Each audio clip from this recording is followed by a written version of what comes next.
En Chine, les espèces disparaissent peu à peu du quotidien. En effet, les méthodes de paiement mobile gagnent en popularité.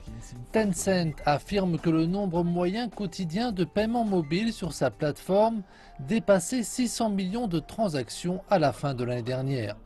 WeChat, son application révolutionnaire de messagerie instantanée, joue un rôle essentiel dans ces chiffres étonnants. Les villes de premier rang comme Beijing, Shenzhen ou Guangzhou sont les principales métropoles en termes d'activités de paiement sans numéraire. À l'avenir, les villes de deuxième et troisième rang afficheront probablement un potentiel accru dans la croissance des paiements mobiles. Nous sommes heureux d'apporter à davantage de consommateurs.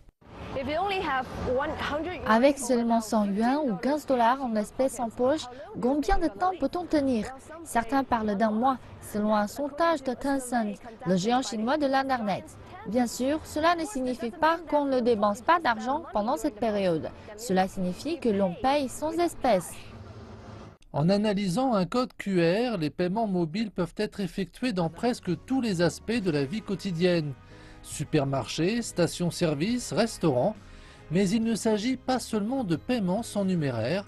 Il faut aussi voir l'aspect commercial des mégadonnées.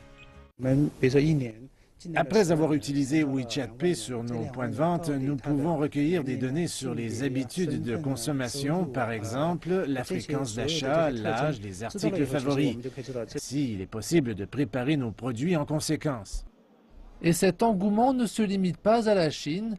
19 autres pays et régions ont ouvert l'accès à WeChat Pay, parmi lesquels le Japon et les États-Unis.